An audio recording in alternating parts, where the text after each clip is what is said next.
C'est avec un immense plaisir que je vous retrouve ce soir pour ce grand moment de vie démocratique de notre commune. Pour ce moment où je vais vous faire part de mon enthousiasme à vouloir poursuivre le formidable travail engagé il y a 6 ans, quand vous m'avez accordé, ainsi qu'à mon équipe municipale, votre confiance. Ce soir, je vais vous demander de nous renouveler cette confiance le 15 mars, de croire au projet de Lançon 2040 que nous allons vous proposer avec la nouvelle équipe municipale, nouvelle équipe que vous allez donc, comme je viens de vous dire, découvrir à l'issue de mon intervention. Lors de ce premier mandat, beaucoup de choses ont changé. D'abord, nous tous. On a tous 6 ans de plus, déjà. Mais au sujet de ce qui nous réunit ce soir, notre commune, je suis fier du travail accompli par tous les élus depuis 2014. Nous avons restauré des bases solides, saines, pour nous permettre d'envisager sereinement l'avenir de Lançon-Provence. Depuis 6 ans déjà, nous travaillons sans relâche et j'insiste pour rendre un hommage appuyé à toute la majorité municipale pour son implication, son courage. Mais en cet instant, j'aurais une pensée pour 2 personnes. 2 personnes qui étaient dans notre liste en 2014 et qui ont quitté notre monde depuis lors. Vous l'avez deviné, il s'agit de nos amis Jean-Pierre Marmos et Philippe Chauvin. Je vous salue les amis. Nous constatons aussi que cette équipe dynamique a su fédérer autour d'elle. Et vous êtes nombreux à avoir apporté spontanément votre aide, bénévolement, dans les différents domaines de la vie de notre commune. Et je vais vous faire part de toute notre reconnaissance. Ces 6 dernières années, un travail colossal a été réalisé. Nous avons su redresser les finances de la commune. Dans le même temps, investir de façon très importante pour l'avenir. Un chiffre, 26,5 millions d'euros d'investissement, et sans augmenter les impôts communaux. Nous avons su anticiper, saisir les opportunités qui s'offraient à nous dans l'intérêt de la commune, et dans le même temps cultiver la solidarité, la convivialité, le bien vivre ensemble. Nous avons su mettre en avant, mettre en évidence notre histoire. Nous avons affirmé notre identité et réveillé l'âme de Lançon. Ce qui veut dire que nous n'avons pas l'intention de nous arrêter à un si bon chemin. Nous pouvons être fiers de notre bilan, qui a propulsé notre commune au rang des communes les plus respectées et écoutées du territoire. Une commune référence, n'ayons pas peur des mots. Une commune qui sait faire entendre sa voix. Pour preuve, pas plus tard que ce matin, nous avons accueilli à la mairie 70 maires des Bouches-du-Rhône qui se sont donné rendez-vous à Lançon pour une réunion des maires de Provence. Cette association qui interpelle l'État pour dénoncer la situation des maires, toujours plus contraignante, mais avec de moins en moins de réponses à apporter aux administrés, car pris dans un carcan législatif qui laisse de moins en moins de marge de manœuvre, mais également pour dénoncer cette baisse historique des dotations. Malgré tout, tant de beaux projets vont trouver leur concrétisation dans les années qui arrivent, et même très prochainement. L'église qui va ouvrir ses portes au mois d'avril, après un fabuleux travail de restauration. Le collège, le gymnase et sa plaine sportive, le cœur de ville avec ses commerces, ses services, ses équipements en lieu et place de l'ancienne cave coopérative, la zone des Sardainas et le village d'entreprise qui va être créé en bord de la RD 113, tout cela est bien concret. Tout cela sera fait avant la fin du prochain mandat qui s'annonce. Certes, sans l'aide des grandes collectivités que sont la métropole, le département et la région, tout cela ne serait pas d'actualité. Mais nous sommes fiers, avec toute l'équipe municipale, d'avoir su attirer ce regard bienveillant et collaboratif sur notre commune. Et cela, personne ne peut nous l'enlever. C'est bel et bien la résultante des excellentes relations que nous avons su tisser avec les 3 grandes collectivités que je viens de citer. Tant il est vrai que la présidente Martine Vassal, présidente du département et de la métropole, est constamment en soutien dans tous les projets de la commune, car elle n'a pas oublié notre engagement à ses côtés dans la conquête du conseil départemental en 2015. Tant il est vrai que le conseil régional est désormais aussi un partenaire sur lequel nous pouvons nous appuyer.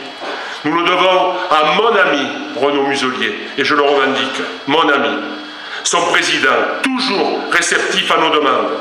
Et cela est une véritable nouveauté pour l'Anson.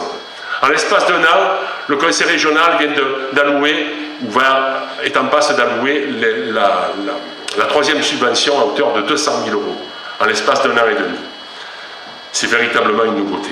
Voilà, c'est ça aussi la gestion d'une commune. Aller au contact et trouver les bonnes portes, les bonnes entrées pour venir en soutien. Et ça, on sait particulièrement bien le faire. Alors, comme vous le voyez, l'Anson et les hameaux de Cibourg et des Baïs sont bien installés sur la voie du progrès. Le plan de l'Anson Provence 2040 est tracé. Nos objectifs sont clairs et responsables. Toujours plus de sécurité pour les biens et les personnes, avec la poursuite du déploiement de la vidéoprotection et un nouveau renforcement de la police municipale. La collaboration avec la gendarmerie nationale présente sur notre commune va être poursuivie et accrue. La sécurité routière. Dans la poursuite de nos actions précédentes, car n'oublions pas de quelle manière nous nous sommes saisis avec les associations citoyennes du dramatique dossier de la RD 113. Et pour quel résultat? Nous l'avons eu enfin, ce rond-point. Donc la sécurité routière sera une de nos priorités. Pour cela, nous allons apaiser et réduire la vitesse en agglomération, mettre en œuvre des alternatives pour le transit automobile extérieur à notre commune, parce que c'est véritablement ça le problème, et envisager un parking de covoiturage. Il nous faut aussi poursuivre et développer l'idée du contournement nord de l'Anson prévu dans notre PLU et faire en sorte de prioriser sur les automobilistes le déplacement des piétons. Ce matin, comme je vous disais, on a eu le plaisir d'accueillir 70 maires de Provence et j'ai profité de l'occasion pour inviter Christian Chapigny à venir présenter à nouveau et encore sa valise, la valise JC, la valise souple. Et Christian, en arrivant tout à l'heure, je fais une aparté parce que ça me fait vraiment plaisir et puis c'est une belle reconnaissance de son action et de son investissement. Il est venu me montrer un courrier qui est arrivé du conseil départemental du Pas-de-Calais. Dans le Pas-de-Calais, ils vont installer les balises JC. Ça va rentrer dans les mœurs. C'est fabuleux, je suis très content, très heureux pour Christian. Voilà, donc je pense qu'il fallait que ça démarre. C'est le département du Pas-de-Calais, on aurait pu en trouver un plus près. Mais bon, voilà, c'est déjà ça et j'estime, et je pense que le processus est lancé. Cet aparté, excusez-moi, j'insiste parce que bon, vous connaissez tous Christian Chapigny, vous connaissez tous son merveilleux combat. Une valise est partie à La Réunion, me semble-t-il, une valise est partie dans un autre département d'outre-mer, me semble-t-il aussi. Mais voilà, c'est un combat incessant et voilà, la sécurité routière, tout à l'heure je le présenterai un peu mieux, Christian, mais va faire partie et à quel point de notre projet. Mais, merci.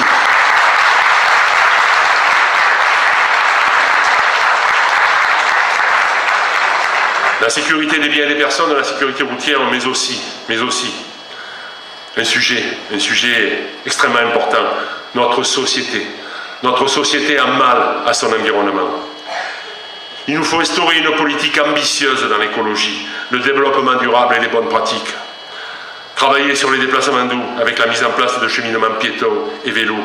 Notre commune s'est vue intégrée dans le projet urbain autour du vélo, dans le plan de déplacement urbain de la métropole. Encore un exemple de la manière dont nous avons su tirer parti des avantages que peut procurer la métropole. Nous allons poursuivre en instaurant également l'éco-citoyenneté. Plusieurs projets seront à mettre en œuvre. Envisager la création d'un parc botanique provençal et sans eau dans le cadre du réaménagement de la colline Sainte-Anne. Créer des jardins partagés et puis faire respecter notre environnement. avec des sanctions lourdes pour les pollueurs. Notre brigade rurale aura la tâche de les débusquer. Nous avions un garde champêtre, nous avons une brigade rurale. Vous me direz, la brigade, ça commence à partir de 2. Mais oui, on a une brigade rurale. La protection de notre environnement, c'est aussi les chasseurs, car ils sont des acteurs dans la mise en valeur de nos collines. Ce sont aussi les associations citoyennes qui s'impliquent pour la défense de notre environnement. Et je n'oublie pas non plus notre merveilleux comité feu et forêt qui veille jalousement sur nos massifs forestiers. Et puis je compte aussi sur toutes les bonnes idées que vous nous soumettrez. Des bonnes idées que vous nous soumettrez et que nous mettrons en œuvre pour faire face à l'urgence écologique. Car notre environnement est l'affaire de tous. Parce qu'il s'agit de l'avenir de la planète, de nos enfants, parce que notre responsabilité collective est engagée. La vie d'une commune, d'une communauté, c'est aussi la culture pour tous, des équipements pour faire du sport, c'est préserver, embellir notre patrimoine, c'est cultiver notre identité, c'est entretenir des moments de convivialité et de partage dans le cadre de nos festivités que nous voulons abondantes. La vie d'une commune, c'est prendre soin de nos enfants, dans les écoles ou dans les équipements communaux, leur encadrement, leur nourriture, les moyens mis à leur disposition pour leur enseignement, leur activité, leur sécurité. C'est la satisfaction de pouvoir leur permettre de s'épanouir dans les meilleures conditions. La vie d'une commune, c'est la solidarité. C'est prendre soin de nos aînés, parce que nous leur devons bien. Prendre soin des plus fragiles, des plus démunis. Notre objectif sera aussi de poursuivre notre politique de mise en accessibilité de nos rues et des bâtiments publics. La vie d'une commune, c'est de proposer des possibilités, de se loger dans des conditions dignes. Ce premier mandat, et j'insiste avec nos contraintes, de construire des logements sociaux, va nous permettre d'atteindre notre objectif de loger la grande majorité de l'Ansonnais. Car c'est notre seule motivation. Notre objectif est bien différent de celui de l'État, car nous n'irons pas au-delà de 270 logements sociaux. Et ça concerne uniquement les projets qui ont été lancés. Que cela se dise. C'est très clair. Les projets lancés, et puis c'est tout. De toute façon, nous n'en avons pas les moyens. Notre commune va devoir faire face, sinon, à un besoin d'équipement auquel nous ne pourrons pas faire face. Donc c'est très simple. Aujourd'hui, on y arrive. On a la satisfaction de pouvoir loger les 220 Lansonnais demandeurs de logements sociaux. Alors, je parle de Lansonnais, je parle de foyer. Le foyer, ça va de la personne seule à la famille, bien entendu. Donc, c'est là que réside notre motivation. Et je vous garantis que nous y serons particulièrement vigilants. Enfin, la vie d'une commune, c'est la santé de ses finances, n'est-ce pas, monsieur Tardif? C'est pister toutes les sources d'économie. C'est rationaliser, mutualiser. Et je pense en ce moment, à propos de mutualisation, au discours de Nicolas Isnard, parce que malheureusement, ce soir, il présente sa liste à Salon, même à la même date et donc à la même heure. Mutualiser, oui, on a réfléchi à la question pour un CESU, c'est-à-dire un centre de supervision urbaine dans le cadre du déploiement de la vidéoprotection, mais c'est extrêmement compliqué. Mais quoi qu'il en soit, c'est tendre vers la mutualisation des moyens. C'est organiser pour un meilleur fonctionnement. C'est aussi chercher, comme je vous disais tout à l'heure, toutes les subventions possibles. Et dans tout cela, nous avons fait la preuve, lors de ces 6 dernières années, de notre efficacité. Nous poursuivrons dans cette voie. Et je pense qu'il nous faudra encore plus d'acuité, compte tenu du désengagement continuel, croissant et inquiétant de l'État. Chers amis, très rapidement, vous aurez entre vos mains le bilan de notre mandat. Nous tenions à publier un tel document afin que chacun se remémore le chemin parcouru depuis notre élection. Et ça sera également un témoignage qui marque le respect de notre engagement de 2014. Puis, tout début mars, ce sera au tour de notre programme d'être communiqué. Vous y découvrirez que ce qui vous sera proposé sera la suite logique de ce qui a été initié lors de ce premier mandat, ce qui s'appelle avoir de la suite dans les idées.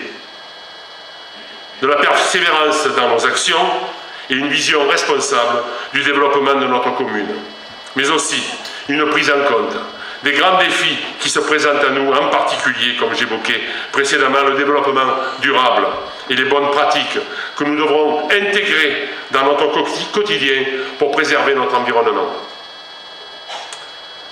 Lansonnaises, chers amis, je m'adresse à vous en toute sincérité. Soyez assurés de mon dévouement, ainsi que celui de la nouvelle équipe municipale. Notre dévouement à notre bien commun. Soyez assurés de ma détermination à agir concrètement et avec passion pour notre belle commune. Et soyez assurés aussi de notre volonté de porter ce grand projet pour notre jeunesse, pour nos aînés, ce projet de solidarité, de sécurité et de progrès. Pour conclure, puisqu'on est arrivé au terme de mes propos, je vais vous inviter à soutenir, à voter et faire voter massivement pour la liste d'Anna Van-Lançon. Et n'oubliez pas qu'il n'y aura qu'un seul tour, puisqu'il semblerait qu'il n'y aura que 2 listes, donc pas de deuxième tour, donc pas de séance de rattrapage. Je vous remercie et vive Lançon-Provence!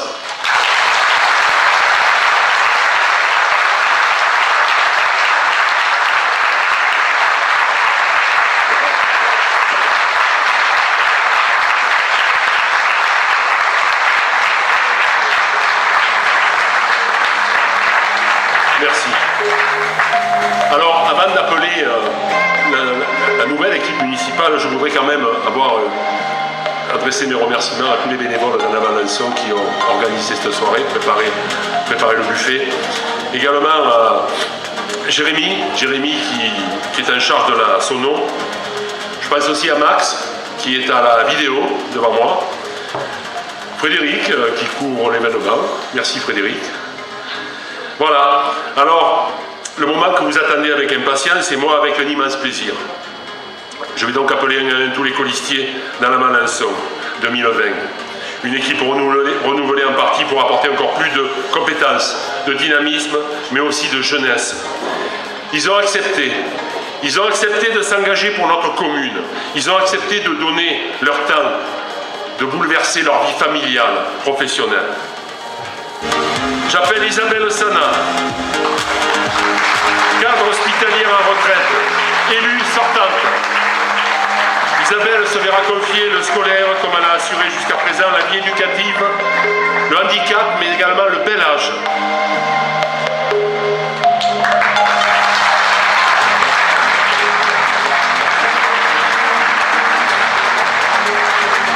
J'appelle mon ami Lionel Tardif, chef d'entreprise, élu sortant. Lionel se verra confier l'administration générale, mais sera également le correspondant défense de la commune. Christine Mortelier, consultante en communication, élue sortante. Christine Mortelier poursuivra son action à la culture, aux traditions et au patrimoine.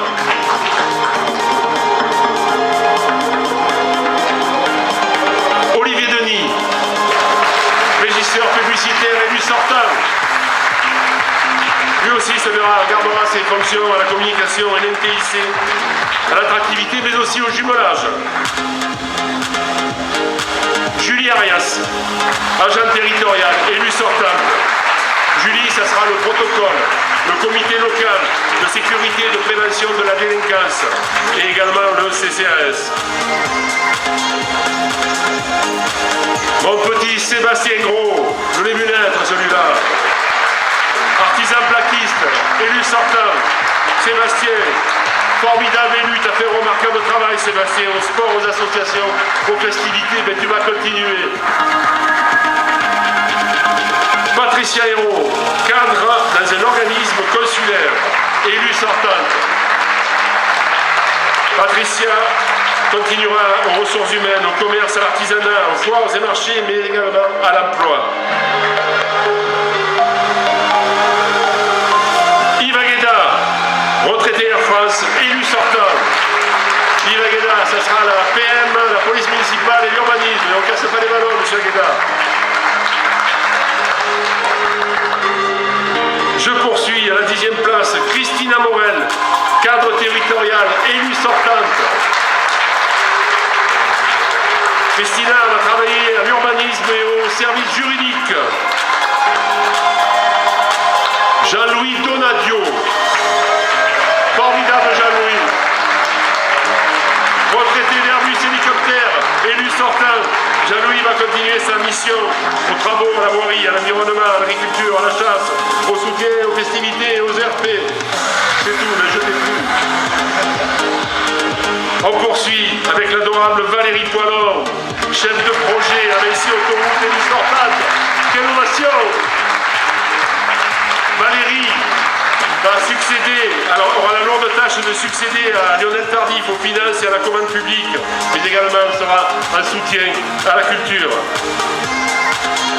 Un petit nouveau maintenant, lui aussi je l'ai vu naître, c'est Sébastien encore, Sébastien Guiraud, fonctionnaire de police. Sébastien Guiraud va se voir confier l'urbanisme, travaillera avec Yves Guéda à la police municipale, mais sera également un soutien scolaire pour restaurer cette passerelle entre les différents services. Là aussi, c'est un scoop, là. Je suis très heureux d'accueillir dans notre équipe Inge Picavet, cadre à Bizico.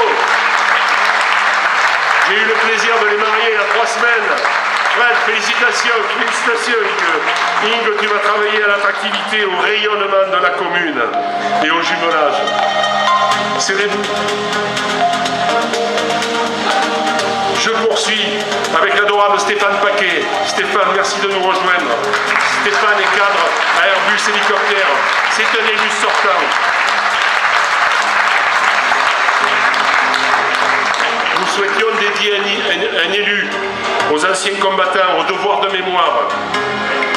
Et puis bien entendu, Stéphane est en débat, il aura la charge également de voir ce qui se passe dans le quartier là-bas. Donner toujours plus de solennité à nos cérémonies patriotiques, commémoratives. On aura un élu dédié à cela. Et ça sera donc Stéphane Paquet. Et je te remercie Stéphane. Je poursuis avec Sandra Bartakowski, qui est commerçante, élue sortante. Sandra va prendre personnellement en charge toutes les questions d'écologie, de développement durable, mais également sera un soutien au sport. Olivier Stévenin, qui nous rejoint de Cibourg, chef d'entreprise dans le secteur de l'informatique. Olivier Stévenin, pas besoin de le préciser, il va s'occuper de toutes les nouvelles technologies. Et bien entendu, également, on aura un œil attentif sur le hameau de Cibourg. Pauline Bécher, je ne sais pas si elle est arrivée, Pauline. Mais voilà, c'est une petite nouvelle également. Pauline elle couvre un événement ce soir, le Tour de Provence, qui est parti, donc elle est dans son travail, donc elle fera le maximum pour nous rejoindre. Mais voilà, c'est une jeune femme qui a, vous connaissez tous l'espace de coworking chez Louise. Mais voilà, donc c'est Pauline qui va nous rejoindre et je suis très heureux. Pauline travaillera plus particulièrement sur le soutien à la communication et à l'attractivité. J'enchaîne avec Guy Beltrando. Ah, ça, c'est un phénomène. On l'appelle Jardinator à l'ensemble. Guy, artisan, paysagiste, élu sortant. Guy est un ami. Guy est complètement investi dans sa mission. Il aura en charge des espaces verts, l'embellissement, le cimetière. Et oui, et le soutien au sport et aux festivités. Merci Guy. Le cimetière a besoin de l'homme comme toi. Nous aurons un beau cimetière. Et oui, parfois ça pêche. L'œil des élus est prépondérant. Mais oui, un mandat n'est pas de trop pour accueillir de l'expérience. Marie Nigri, gérante de société. La pétulante Marie, élue sortante. J'ai oublié de préciser que Guy Beltrando est élu sortant, je crois que. Et Marie sera un soutien aux festivités, bien entendu, mais également à la solidarité et au bel âge. J'appelle à présent Hervé Bertaille.